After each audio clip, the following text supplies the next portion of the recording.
they're getting high and, they don't care. They'll sell you anything. So. Who's that? That's your sweetheart? Why he's tripping? Because he's dope sick, because the sickness is so bad. Oh, okay. It's so bad. So, I throw up. Welcome to Kensington, Philadelphia, known as the Badlands, America's largest open-air drug market, where every corner holds a story of loss and despair.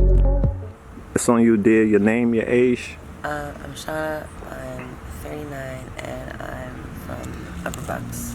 Okay, Upper Bucks. Greetings to you, Shauna. Tell us a little bit about Shauna, who she is. Right now? In general. Yeah, who are you? For those who don't know. I'm just a person trying to get by like everybody else. Okay, I hear that. I'm trying to get by too, so I could relate. Yeah, so let's do a little throwback. Tell us a little bit about your childhood. What was it like growing up for you? It was a little difficult. My dad was a heroin addict, and so a lot of things were put on my mom, and I used to have to go with my dad, so we'd have to come down here all the time, and it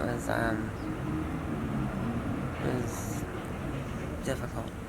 Yeah. What was the relationship with you and your mother? She had resentments towards me because I was my dad's favorite in her mind, I guess, but I don't think anybody treats their kids like that. So we had a better relationship when I got older, but she ended up, blowing her brains out, and I had a good clean time, and I relapsed at that time. After that. I'm so sorry to hear that, dear.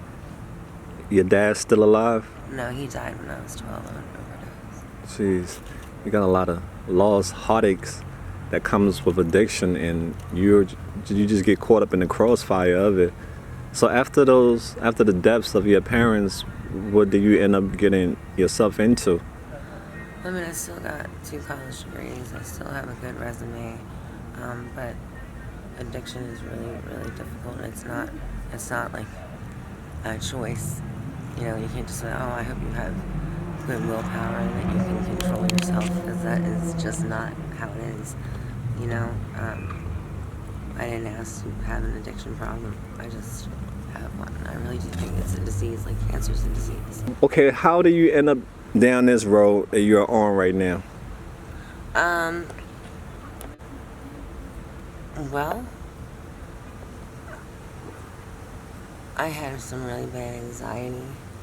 And the first time I did a drug, I, didn't have that anymore. Although I did go through a lot of things in my life, and I guess trauma. So, okay. But there's this hole inside everybody. Yeah. You know what I mean? Mm-hmm. And we all try to fill it with something. But I think our makeup is to fill it with some kind of faith. Because when I got sober, it was the only way that I felt whole. But then as soon as I started to love someone else more than my higher power, that emptiness came back, and that's so weird because you think that love would be a good thing. What was the longest relationship you was in? 17 years. I'm still in it. Yeah, he's right behind us. Yelling at me about where Shaa is. Him. Did you meet in addiction or? So how that happened? I got into an accident and had gotten some neck pain. I never did anything more than drink and smoke weed, which was good. But I had gotten prescribed Perk 30s, and that's such a common story. I know that I don't have to tell it. Yeah. So what happens is that the pills become too expensive, and someone somewhere introduces you to something that costs much less, which was heroin at the time, and now it's something far more worse than heroin, which sounds crazy, but it is. So they put fentanyl and trank. There's more. There's rhino trank now. So I guess that's what it's called. Someone I know told me this guy bought a big box of psych meds, and for a while, if you were doing dope, when he bought the box for $3, if you did dope in a certain area, you were doing shots of Seroquel with your fentanyl, and you were put down for almost 12 hours at a time. You know, so. Gotcha. I mean, they don't really care what they put in it as long as you buy it. Yeah. And there's a difference now, like where the people that, you know, sell the drugs, where like before, like I want to say like no matter what you sell, you should care about your customer. And I feel like they did, like because I've been doing drugs for like 15 years. I've been coming down here for a long time, and now, you know, they're getting high, and you know they don't care. They'll sell you anything. So. Who's that? That's your sweetheart? Why he's tripping? Because he's dope sick, because the sickness is so bad. Oh, okay. It's so bad. What's your symptoms like? So,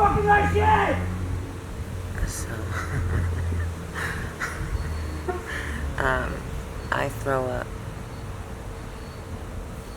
every couple minutes.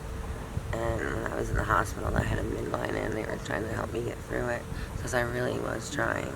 I've tried 4 times now. I'll continue to try till I get it. But he said to me, "Oh," I said, "how long can I throw up for like this?" They said about 4 days before it becomes dangerous. But don't worry, we're gonna hook you up to some saline, and you know, you'll be able to throw up longer. I don't know if he was joking with me, but that sounded so horrible. I ripped the midline out and the doctor would not let anyone get me a wheelchair. She said I could walk out of the hospital. And because I feel like up where I lived in Doylestown, they just act like, again, it's not a disease and they don't care and they feel like everything's your fault, you know. So I ended up having to crawl down the hallway until I could turn the corner where her nursing staff felt as though they could help me and put me in a wheelchair to get me out of the hospital. It was horrible. What's your current situation right now? Last year I was living in a $3,000 a month apartment with a brand new car, and now I am sitting on a couch living outside. It's freezing in a trash area right behind us.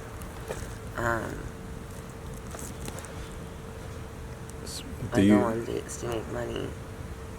I'm sorry, I didn't hear you. What you said? I go on dates to make money. I mean, I don't care though. I mean, luckily I was tortured throughout my life so much that I do not get embarrassed. Well, thank you for being the voice for those who don't want to speak up. So what's the day in your life look like out here, 24 hours? Every day is the same. Remember that show, Pinky and the Brain? Yeah, like, what are we going to do today, Pinky? Right. Same thing we do every day. Yeah, that's a classic. Yeah, I used to watch Pinky and the Brain. Yeah, that's it's a classic. It's really what it makes me think of. We're going to take over the world. Yeah, I wish that's what I was saying. Right. But yeah, I get up, I go make money, I come back, make sure that I have the drugs that I need. I mean, I have the money to rent a room. It's just that I can't find one. Right? Like I've had some over the summer, but I'd like to find one that isn't a trap house because regardless that I do drugs, I still, you know, am a clean, quiet, you know, nice person. You know, I don't steal out here. I get stolen from constantly. You need to get inside. I've had 12 phones.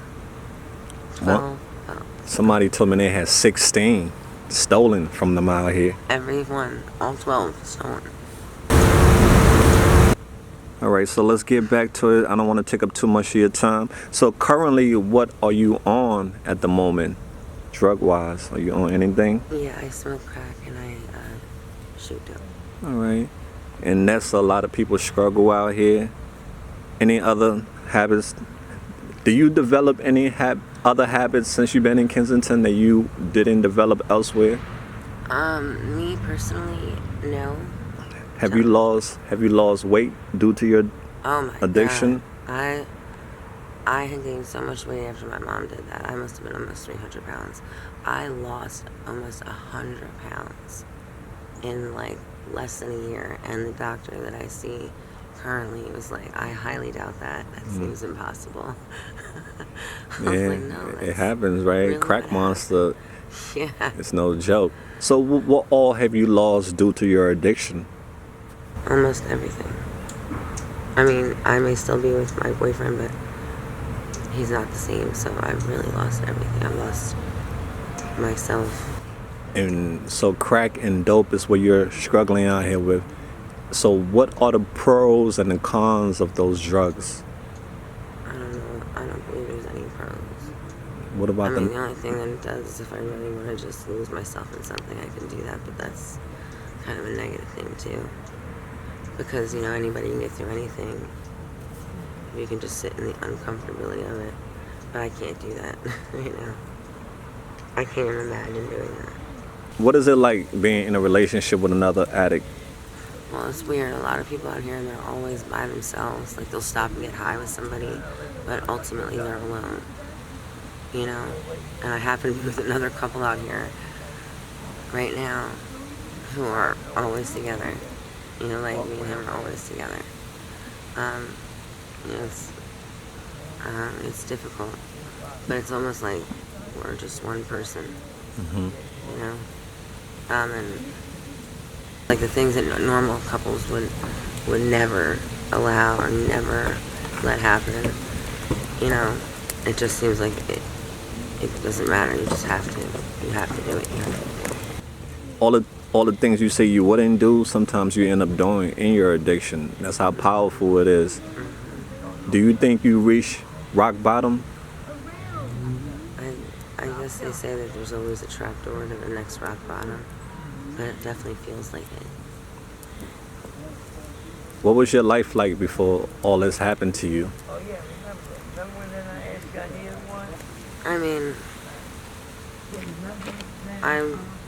I liked, you know, having my dogs and being with my boyfriend and working and, you know, Right. just having days off and spending time together, going shopping, doing normal things, going on vacations. hmm Stuff like that. How do you stay safe out here?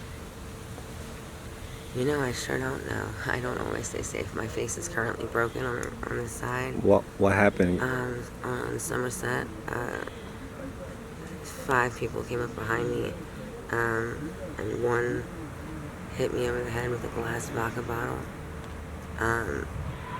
I was almost unrecognizable. And luckily, my brain wasn't bleeding. Why were you attacked? Honestly, I was arguing with him. I guess someone thought I was talking to them. I wasn't. I don't even know who thought that because they came from behind me. And I'm sorry that happened to you.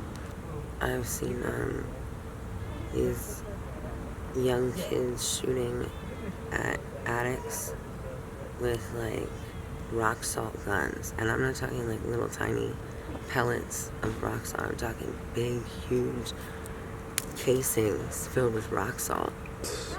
They dragged a girl into a fire, and then once again, about I think 3 or 4 days ago, burned a girl again because she was knotted out.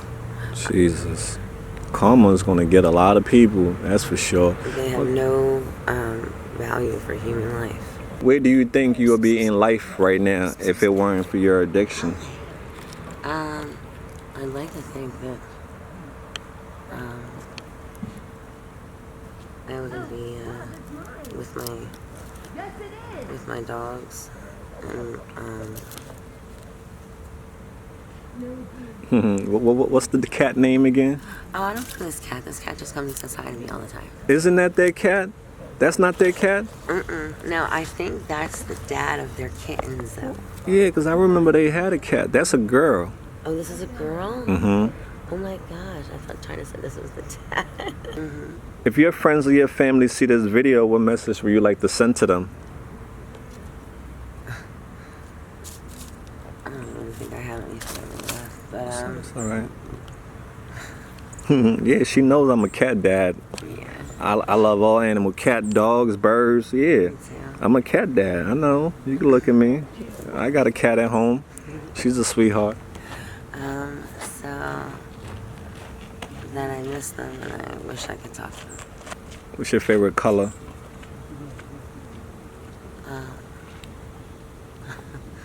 I'm so indecisive. I like so many colors. I can't pick just I one. hear you. Okay, that's fine. What are some of your favorite foods you like? Oh, I like this Haitian dish called griot. I'm probably saying it wrong. It's so good. I like the Dominican rice and beans Okay. with pork and chicken. Yeah, that'd be banging, right? It's so You find a right spot that don't put too much seasoning in there, Yeah. because some of them I can't OD do with the spicy. season. Yeah, right. And I love sushi. Do you have a favorite band or artist you listen to? Yeah, I really. Who you I like? like the Temptations. Okay. I like DMX with Tupac. Rest in peace, DMX. Rest in peace, Pac. Those are all legends. Do you have a spiritual or religious belief? I believe in a being greater than myself. Awesome. Where do you believe you'll go when you die? I think that we are reincarnated until we get it right. All right. What message do you have for the residents in Kensington? Because these residents, sometimes they are upset with you all. Yeah. And it's not you personally, it's other people, but they'll take it out on you. You all become a whole in Kensington with some people. They put everybody as one. So what do you got to say about the residents? I feel bad that we're out here. Unfortunately, Kensington is it's just a different place. Like I don't really think there's any other place like Kensington in the world. Maybe Skid Row, I don't know. But I feel bad for the residents. I try to stay over here because I don't want to be near houses, especially getting high. Like, I hate that, like, these kids have to see this stuff. You know, like, I didn't grow up seeing it. Like, I grew up seeing it because I had an addict father. But, like, just to go outside, they can't go outside without seeing needles or people laying on the ground and it's normal for them. I can't imagine what that must be like. So they have to grow up so fast. I don't think that's fair. What are you afraid of? What are your fears? I'm afraid that we're never gonna get off of it. I'm afraid this is gonna be forever. Have you overdosed before? No. Knock on wood, right? All the stuff that you have been through in your life, what lessons have you learned from it? I mean, I've learned. It's unfortunate because you have to learn the same lessons over and over and over. But I learned patience, although I don't have any right now, so I'm gonna have to learn it again.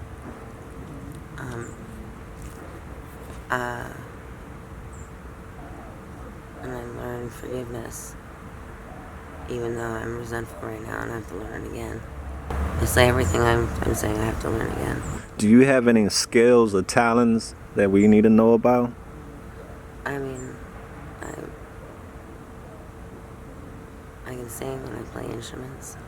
You got something you want to sing for us? If people want to reach out to you and help you, do you have an email or any way for them to go about doing it? I highly doubt there's anybody that wants to help me. What help do you need? I'm trying to get housing. I don't know how to do it. Like, there's so many, like, people, I just don't know there's, like, free food. I know it sounds dumb because there's, like, people get stuff out here all the time. I do not know how to do that. And nobody really wants to take the time to tell me. What about going to prevention point? That's where my patience falls short. I can't be around other addicts, so ignorant. It's hard for me to be around a lot. I have to. That's why, like, we're here by ourselves, really. Well, I hear you. I cannot be around them because a lot of them, like I'm telling you, they steal. They're manipulative. They're cruel. And think like that. Like, you can leave your stuff around me. I'm not going to take it. I don't take things off people's porches. I don't, take my friend's stuff and turn it around and sell it to somebody else. You know, so it's hard for me to be around those people. What's your game plan for the winter? We were out here last winter, but it was like, no, we just stayed out the whole winter. I don't know how we did it. I think it's because the stores were open and we would go in the stores. I don't know. I'm hoping we can get inside. Okay. It's been brutal, and it isn't even that cold yet.